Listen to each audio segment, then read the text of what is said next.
ज्ञानपीठ, ज्ञानपीठावरील उपस्थित प्रमुख मान्यवर संत गजानन महाराज, ग्रामीण शिक्षण संशोधन केंद्राच्या पॉलिटेक्निक विभागाच्या प्राचार्या पाटील मॅडम, त्यांचे सर्व सहकारी, माझ्याबरोबर आलेले प्रज्वल राजगुरू आणि निथळलेल्या पाण्यासारख्या गानलतेच्या गळ्यामधून उमलणाऱ्या गाण्यासारख्या आपल्याच तालामध्ये रंगलेल्या आणि हसून सासगीरीच्या माळावर दंगलेल्या माझ्या तरुण भावांनो आणि बहिणी, कारण हे संबोधन मी तुम्हाला याच्यासाठी दिलेलं आहे की तुमच्यापेक्षा मी किमान 45 वर्षांनी म्हातारा आहे आणि त्यामुळं माझ्या तरुण भावांना आणि बहिणींनो, ज्या चंद्र सूर्याचं प्रतिबिंब पाण्यामध्ये दिसावं तसं पाण्यासारखं निथळलेलं व्यक्तिमत्व ज्यांचं होतं, त्या स्वामीजींच्यावर बोलण्याच्या अगोदर ज्या माळ रानावर दिवसाही भूते नाचत होती आणि रात्री भूते नाचत होती, त्या माळ रानावर अण्णासाहेब आगलावे साहेबांनी, डॅडींनी हे नंदनवन फुलविण्याचं काम केलं आणि माणसाची मुलं त्याच्यावर बागडायला लागली. हा महाराष्ट्रातला सगळ्यात मोठा चमत्कार आहे. विविध विद्याशाखेमध्ये आज या संत गजानन महाराज शिक्षण संस्थेमध्ये आपण ज्ञान, विज्ञान, तंत्रज्ञानाचे धडे गिरविण्याचं काम करत आहात. विविध विद्याशाखेच्या द्वारा केवळ औपचारिक शिक्षण न घेता अनौपचारिक शिक्षणाच्या द्वारे प्रत्यक्ष भाकरीचा मार्ग शोधणाऱ्या सर्व शिक्षण संस्था आणि विविध विद्याशाखा अण्णासाहेबांनी इथं उभं करण्याचं काम केलं. कारण गंमत अशी आहे की आमचा काळ ठीक होता, आम्ही BA झालो आणि MA झालो, MPhil झालो, PhD पर्यंत गेलो. आम्हाला पटकन 15 दिवसात भाकरी, चाकरी, नोकरी आणि छोकरी मिळाली, सगळंच मिळालं. पण तुमच्या काळात तसं नाही. तुम्ही BA झाला, तुम्ही MA झाला, तुम्ही MPhil झाला, तरी गळ्यात पदक, काठेत पदवी, काम नाही की धंदा नाही, बेकारीच्या सरणावरचं प्रेत माझं जळतही नाही आणि विजतही नाही, भाकरीच नाही तर छोकरी कोण देणार, हा खूप मोठा प्रश्न तुमच्या पिढीसमोर निर्माण होणार. आणि त्यामुळं ज्याला हे दोन्ही मिळायच्या झाल्या, छोकरीला छोकरा आणि दोघांना भाकरी मिळायची झाली, तर ज्याच्यामध्ये जीवन विद्येची कौशल्य आहे अशा विद्याशाखा आपण चालविल्या पाहिजेत. हे महागाव ते शेगाव असा ज्ञानाचा प्रवास करणाऱ्या अण्णासाहेबांनी ठरविलं आणि त्यामुळं भाकरी देणारं शिक्षण तुम्हाला सर्वांना त्यांनी देण्याचं काम केलं. आज या महाराणावर इथून जाताना 1-2 वर्षापूर्वी मी आपल्याला सांगितलं होतं की इथून जाताना आपण या महाराणावर फुललेलं राजफूल आहोत. द्यायचा झाला सुगंध तर आसमानचा आसमंत जो आहे तो आपलासा करून देण्याचं काम करू. हे कार्य तुम्ही सगळ्या विद्यार्थ्यांनी करावं. आता सरांनी सांगितल्याप्रमाणे कालपासून राष्ट्रीय युवा दिन साजरा होतो. आणखीन 1-2 दिवस तो होत राहील. 2-4 दिवस भारत मातेचा सुपुत्र, ही भूमी ऋषी मुनींची, त्या देवदेवतांची, या भूमीस साक्ष आहे गंभीर सागराची. येथे पराक्रमाची राहावं अभंग गाथा, भक्तीच तेज हासरे ही अभंग गाथा. अशी आपल्या पराक्रमाची ज्ञानमय अभंग गाथा निर्माण करणारे हजारो ऋषीमुनी हजारो वर्षापासून ज्या कर्ममय भूमीमध्ये जन्माला आले, त्या कर्ममय भूमीचं नाव हिंदुस्थान आहे. या हिंदुस्थानच्या भूमीमध्ये या ऋषीमुनींनी जगावं कसं, जन्मावं कसं, बोलावं कसं आणि मरावं कसं, या पंचसूत्रीचा वस्तुपाठ आम्हाला देण्याचं काम केलं या ऋषीमुनीतल्या परंपरेतलं. आणि एका बाजूला ऋषीमुनीची परंपरा तर दुसऱ्या बाजूला युवकांच्या गळ्यातलं, त्या काळातलं आणि आजचंही ज्याला ताईत म्हणू आपण, ते जर कोण असेल तर या भारतीय संस्कृतीचा तेजपुंज पाईक स्वामी विवेकानंदजी. स्वामी विवेकानंदजी या तेजपुंज पाईकानं आपलं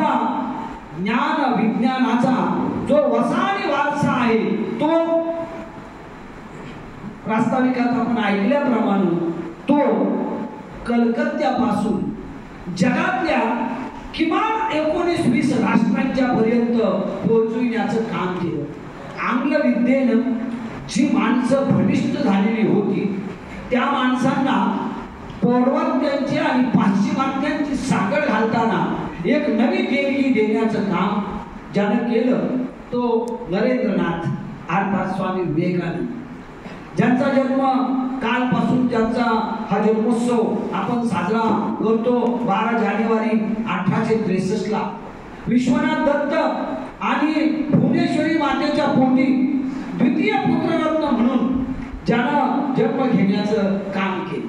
जन्माला सगळेच येतात, वाढतात सगळेच, परंतु असं म्हणतात जी माणसं भविष्य काळात मोठी होतात ती बालपणामध्ये प्रचंड खोडकर असतात. याचं सर्वोत्कृष्ट उदाहरण नरेंद्र.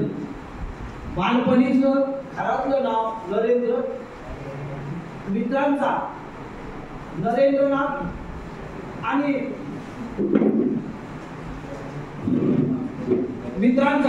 नरेंद्रनाथ आणि वयाच्या 29व्या वर्षी स्वामी विवेकानंद या उपाधीनं संपन्न असणाऱ्या भारताच्या तेजपुंज रत्नानं पाश्चिमात्याच्या ज्या दृष्टीनं आणि आंग्ल विद्येनं जी मंडळी वेगळी झालेली आहे त्यांना आपला ठिकाणा दाखवण्याचं काम केलं. या 4 नावाच्या पैकी स्वामीजींचं आणखी एक नाव ज्याला प्रेमानं मित्रमंडळी पिले आणि भुवनेश्वरी माता पिले म्हणायचे.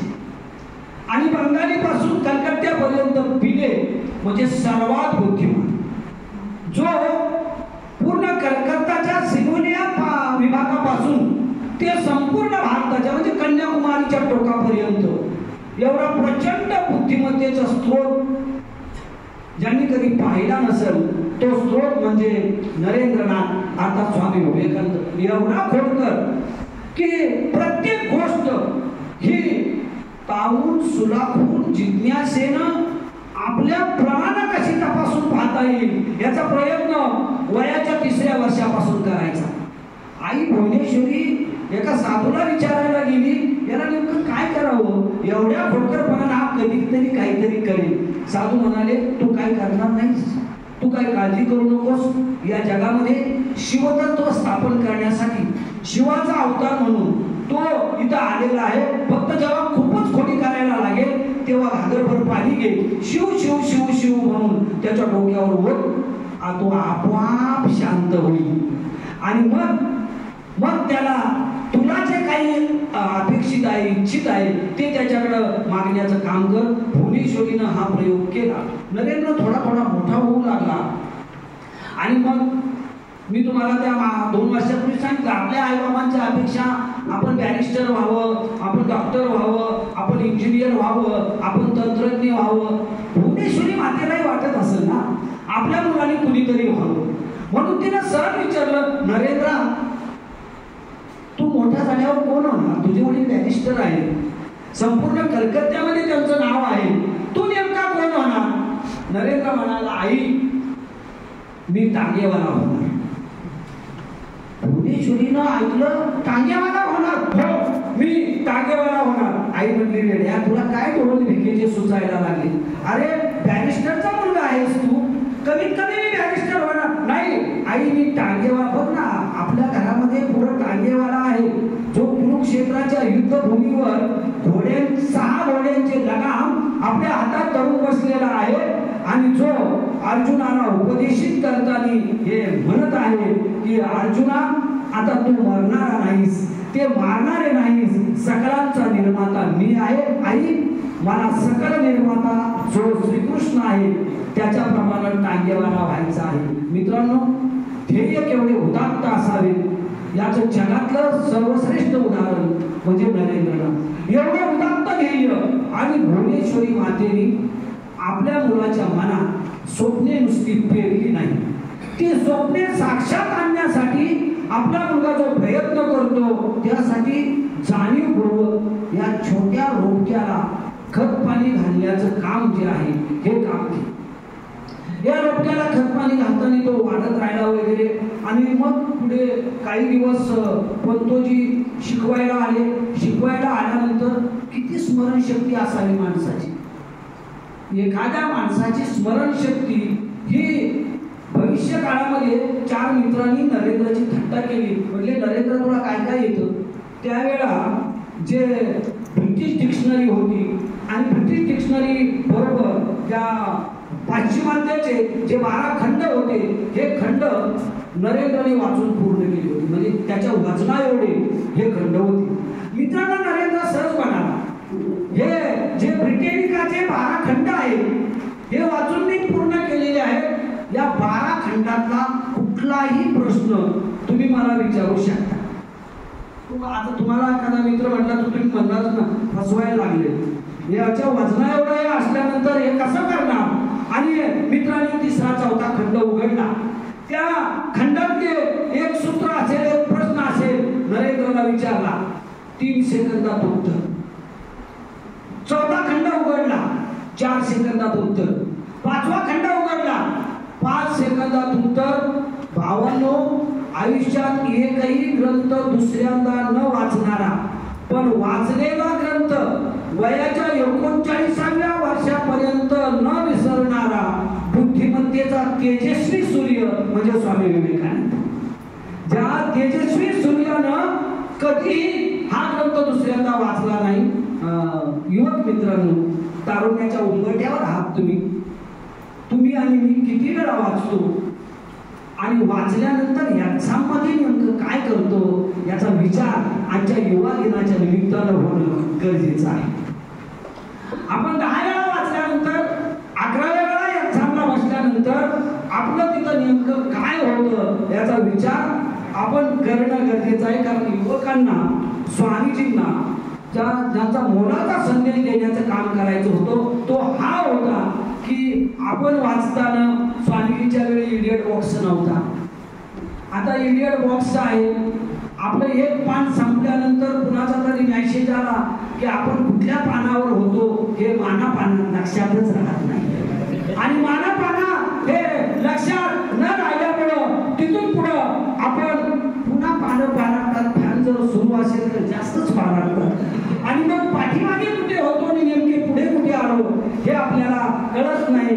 फक्त आपल्याला त्या बॉक्सवर त्या मेसेज करता करता मग 34 वर असला तर कधी 95 वर जातो हे कळत नाही. समाधान एक मिळतं, अरे 20 मिनिटात पुस्तक वाचून पूर्ण झालं, उद्या काय हरकत नाही. पण दुसऱ्या दिवशी एक्झाम मध्ये 12 वाजल्याशिवाय राहत नाही. तरुणाईला स्वामीजींचा स्पष्टपणे संदेश आहे, जे काम करायचं ते एवढं झोकून देऊन करा, ते एवढ्या तटस्थतेनं, ते एवढ्या निरपेक्षतेनं, एवढ्या निष्कामतेनं करा की त्या कामासाठीच तुम्ही जन्माला आलेला आहात हे सगळ्या जगाला वाटलं पाहिजे. नाहीतर ते काम करू नका.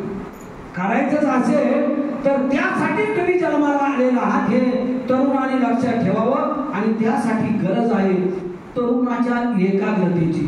आजच्या तरुण भारताची सगळ्यात मोठी समस्या जर कुठली असेल तर ती ही आहे, आम्ही एकाग्र होत नाही.